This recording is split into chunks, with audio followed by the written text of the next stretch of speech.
Hey everybody, welcome to a new episode of Walk in Faith. I'm excited to be sitting down with Karl DeBoeser, who is an accomplished composer and author and the creator of Sola Gratia, or By Grace Alone. Karl, thank you so much for joining me. Thank you, Craig. It's my pleasure. Well, I love the log line, right? Or it's the synopsis for your play. I'm just going to read it quick. In a world burdened by addiction, family conflict, and despair, Pastor Lampara counsels those seeking healing and redemption as she wrestles with her own doubts. She draws wisdom from the works of Martin Luther. Karl, I don't think anyone that I know could ever say they were not affected by addiction, depression, conflict. I mean, this message, this story, this play, this book that you wrote is really, everyone can relate to that. So, what was your inspiration, your personal inspiration behind this project? Very good question. It's interesting how God lays out a plan for us. I had a thought for many years, which was percolating in my head, more or less in the background as I was working to support my family, put food on the table, a roof over their heads, to perhaps write a play, a biographical play about Martin Luther. I have been an advocate of Luther for a number of years.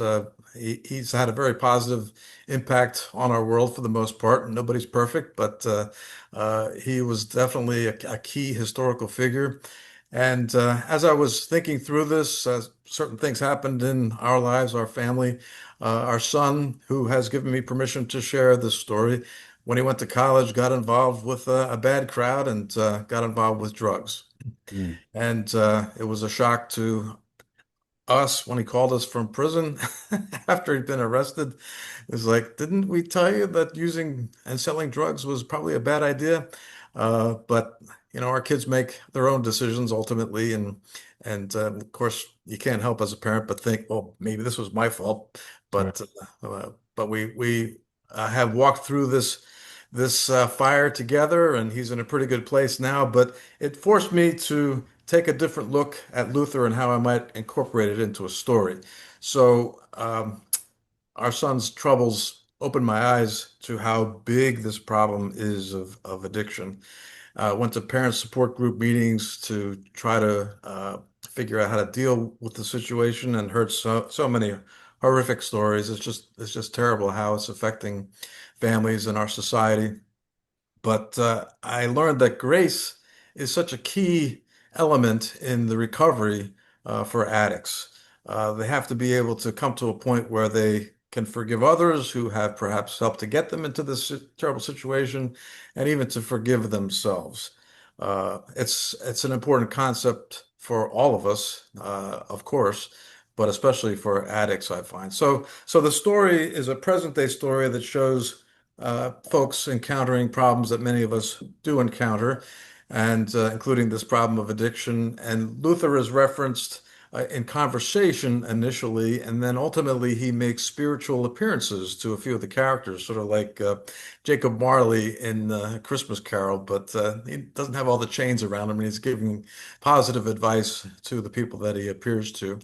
And of course it's a play and it's a musical. I've written all the music and orchestrated it. I've written all the lyrics, all the poetry. It's been a very big undertaking, but uh, it's been very cathartic for me too to come to I terms mean, with it's personal. I mean, yeah. thank you for sharing that story. But when you first said that, it shows that, you can know all the scripture, you could go to church, you can raise your children in a Christian household. We're not immune to it. They go to Yeah, college, they're in certain situations, and like even in the play, what I read, right, it starts off where the gateway, right? It could be drinking or marijuana, and it could lead to other things. And then the true. fact that he called you and reached out for help and guidance, that's really a testament to you as a father and that relationship. Because Oh, thank you. I mean, really, I mean, everyone, I mean, not everyone, but everyone struggles with something, right? Some sort of addiction or whatever it is, depression. Our families are not immune to it. And it's interesting, Martin Luther, because there's so many plays and stories that have been done about Martin Luther, but your take on it is very different. And I gotta admit, as a Catholic, you don't really hear much about Martin Luther. I mean, not something we talk about. The Well, printing press and Martin Luther, we don't really talk about it, but and then you yeah. have is there a connection? Because I got to be honest, as a kid, I thought Martin Luther King, that was it. I never thought about Martin Luther. Is there a connection between Martin Luther King Jr. and Martin Luther? Yes, yes, there is. Back in 1934, a Baptist preacher by the name of uh, Michael King took a once in a lifetime trip to the Holy Land, and while he was over there, he visited Wittenberg and studied and learned all about Martin Luther. And he was so taken by Luther and his teachings, his writings, and his influence on the world that he decided to change his name from Michael King to Michael Luther King, and I should say, Martin Luther King Jr. Jr. is his son. His 5-year-old son. Then he named Martin Luther King Jr. And that's where it came from. But yeah, Ah. it seems like in conversation when I'm talking to people in social situations about my project, they go, "Oh, Martin Luther King," and they think of Dr. Martin Luther King Jr. But no, he came a few years before that. But there is a connection. So yeah, At least there's a connection. At least you don't have to tell the person, no, there's no connection at all, no correlation. right, exactly. I'm telling you, I really, I forgot the first time I heard about Martin Luther, and then of course I saw a play about Martin Luther, and then it's intriguing, especially when you really dive into it. But it was really college when I really started to learn more about Martin Luther. But either way, just the subject matter is it's relevant, it's extremely important. But what I love too is that you have other, characters and other historical figures like John Newton, right? The author of the iconic hymn Amazing Grace, which I just before I emailed you, I found myself singing that song. Tell Oh me yeah, more about him, John Newton. yeah. Interesting story. Just a word first about Amazing Grace. It is the ecumenical hymn that we all know. You talked about Catholics and Lutherans and how we're so different, but we all know this hymn. Baptists, Methodists, Episcopalians, Catholics, Lutherans, we all know this hymn. And it obviously is a central subject in our faith, and it's fitting that it is known by everyone. But John Newton started in life. He was actually, I don't know all the details about this, how he could have been a slave, but apparently he was a slave early in his life. He ultimately became the captain of slave ships. So he transported slaves from Africa to America. And ultimately he became a cleric in England, and he wrote all of these hymns, including Amazing Grace. So it's an amazing story of transformation and redemption in his life. And I mean, if he can go from somebody who transports slaves to a life of bondage to a cleric that writes these amazing hymns, and Amazing Grace is only one of them. I think he wrote hundreds of them. Most of them we don't know. But yeah, that's a journey He that we makes an can all appearance. He travel. makes an appearance in your play, right? In the musical. Uh, there's a reference to the song, but he himself does not appear. He's talked about, and the hymn, believe it or not, I shouldn't give this away, I suppose, and I'd like people to be surprised. Maybe they'll be surprised anyway. But at the very end, in the finale of the song "Amazing Sola Gratia" by Grace Alone, "Amazing Grace" is incorporated in counterpoint in the song. So That's great. I mean, there's yeah, actually a movie, and now I recall writing a paper on it about Amazing Grace. There was a feature film done several years ago, and but when you talk about grace, forgiveness, redemption, and especially people that are struggling with addiction or whatever, right? Some sort of, let's just say, addiction. Sometimes they feel like that God won't forgive them, right? That yes, God right. won't offer their grace. I'm too far gone because that voice comes and it's loud, right? It drowns out the truth of Christ, the truth in the Bible. Does God offer his grace, his love to everyone? Hmm.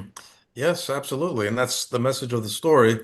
It can be a hard concept to grasp for most of us. And I think part of that is our programming. We're programmed from the time we're children that if you do good things, you'll be rewarded. If you do bad things, you'll be punished. And the concept of grace doesn't enter into the picture at all. It's part of our lives in so many ways. You know, our going to school to get degrees so we get a good job. We work hard so we can earn a lot of money and have a nice house and have a nice spouse.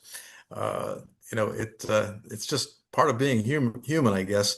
But grace is a divine concept. Luther, in his travels early in his life, he was in a monastery and he was studying the law, which is only fitting because before he became a priest, he was on a track to become a lawyer. So he's very focused on the law. And he tried earnestly to abide by God's laws and requirements. And he would confess, in confession, all these little things that he did. And finally, his confessor one day said, Martin, please come back to me once you've really done something wrong and we'll talk. But he ultimately decided that there's really not anything we can do to always abide by God's commandments. We're human, we're all going to make mistakes, and that's how we grow, that's how we learn. And that's how he came upon this concept of grace, which is so eloquently stated in Romans by Paul, Mhm. that yeah, this is God's greatest gift. He stands beside us no matter what. Yeah, even in our perfection, even in our flawed nature. That's right. That's right. I mean, he offers it to everyone, regardless of what you do, your works. If you do good works, we're all the same, and we're all broken. In your life, I mean, you're human, I'm human, right? I mean, so there had to be a point where you were broken, where you really needed God's forgiveness. Tell me about when you felt, because I know for me, I'm at this sense of peace when I truly surrender, right? When I truly feel like God has given me his love, his grace. How did you feel when you surrendered it all to Christ? Yeah, that's a great question, Craig. And there was something that happened concurrently with my son's situation. I had invested a very large sum of money in a business adventure, and it turned out it was ill-advised, and it failed, and I lost a lot of money. And uh, that required grace on my part. I think I'm still working through that actually. There's regret, there's shame, there's embarrassment. It was a decision that was made. It was an informed decision, and it seemed like a good idea at the time. And there were various other people that I know that were involved in making the decision, but things don't always work out. And uh, again, I really do think that that was part of God's conditioning of me to experience that, uh, and uh, and prompted me to write this story. I think we all, as you say, since we're all human, we all make mistakes. We make big ones, we make small ones, but hopefully we don't make them more than once. We learn from them and move forward. And that's part of, I guess we might say it's part of our sanctification, part of what prepares us for the will that God has in store for us in the end. So I mean, your soul is in this script. This is not just something you just thought about. This is you. Well, thank you, thank you. It's everything that you went through. And sometimes too, I remember I was writing a book and I couldn't write the last chapter, and then my dad passed away, and I realized that God was preparing me for that chapter, and I was able to write the whole chapter in like a day, and it was a Yeah, reflection. But prior to that, I said, how do I write about leaving a godly legacy? I have no idea.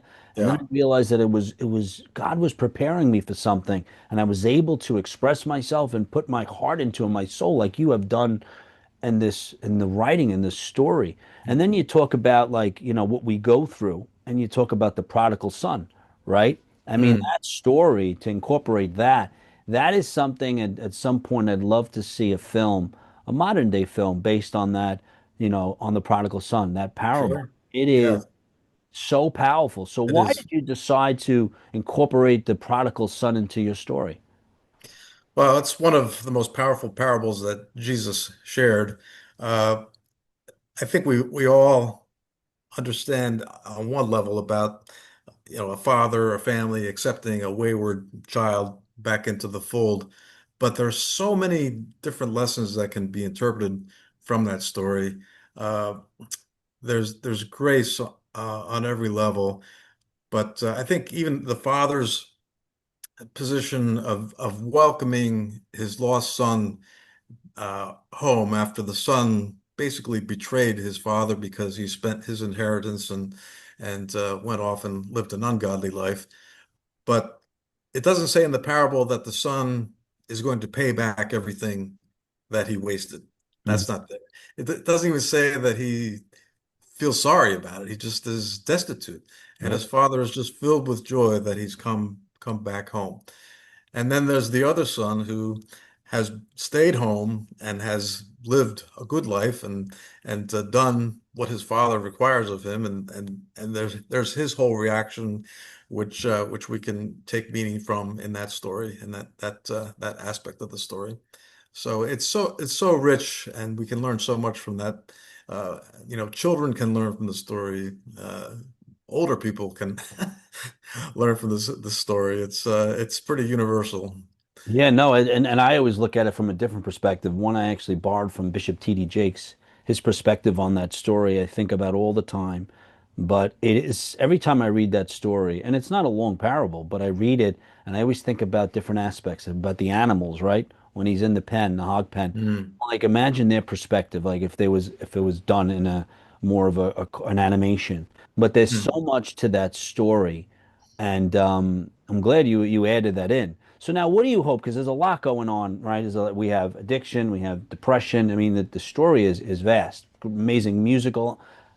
But what do you hope people walk away with? I think that this whole concept of grace, it's always been important, but I confess personally that I really didn't fully understand it until we went through the situation with our son. I've been a churchgoer. My father was a pastor for 30 years, so I grew up in the church. I've been involved in the church as a church musician for many, many years. And of course, I've heard the words over and over again, but finally, when this happened, I gained a much deeper and thorough understanding of what this concept of grace is all about. And I would like to open people's hearts and minds, as many as possible, to this concept. I think it's critically important in this time. There's so much conflict. There's so much uh, adversarial behavior. We need to treat others with grace, even though we may disagree with them. We have to live together. If the whole world uh, abided by this concept of grace more closely, what a different world it would be, right? Oh, that's right, right? You're my brother and sister. I can't say you're my brother and sister only if we agree on certain topics. We Right, don't have to right, agree, but I still have to love you. I still have to show you respect and grace. Grace right. is Exactly, offered to exactly. everyone, not Yes, just people yes. that, are on our team or agree with us. So look, doing films and books, I mean, this is a hard thing to do. We know that. Hmm. So, I mean, how can people help you? Do you have a website? Tell us how. How are you Sure. going to get this done? Sure. Well, yeah, it does take a lot of people. It does take money to produce something like this. I've been doing a lot of research on initiating a crowdfunding campaign. So I'm aiming for September to do that. I've involved directors and actors and musicians in helping me to formulate this. It does take a team of people, obviously. And I do have a website. It's solagratiamusical.com. Sola, S-O-L-A, musical, Sola Gratia, Solagratia, musical.com. Yes, I can spell. Uh, and there's a lot of stuff on there. I even have samples of the music, which I've paired with videos to make them more interesting to watch. There's a place where people can make contact if they'd like to. But yeah, I'm looking forward to engaging as many people as possible on different levels. Uh, the thing about a project like this, music, and Luther commented on this too, music has this ability to exponentially uh, portray and push a message. If you say the words, yes, they can be impactful, but if you set it to music, it's 10 times more impactful. And theater has the same potential to portray an important message. So by combining all these different facets, which of course complicates a project and makes it that much more challenging to put together, but ultimately I think the message can be just absolutely powerful and so much needed in our world today. I agree. I mean, music has the ability, you feel it, it inspires you to make, to create action. I completely agree with you, Carl. And I advise people to log on to his website, which we'll share in the chat, because we need people to support, projects like this. People like Carl, this is not easy when you're putting out content, especially content that glorifies God, and to really talk about a situation and a crisis that a lot of us struggle with and our families struggle with. So, Carl, I commend you and I advise people to log on to your website. Well, thank you so much, Craig. And I will say it's a serious subject that's covered in this production, but there's a lot of humor also. We have to No, laugh. Yeah. you're right. You're right. You need the comic relief. So, guys, like we said, log on to his website. And Carl, thank you so much for your time. Thank you so much, Craig. It was a real pleasure. Really appreciate it. My pleasure. Guys, I hope you enjoyed today's episode of Walk in Faith. Always remember you have the ability to inspire and evangelize your words and actions. God bless you.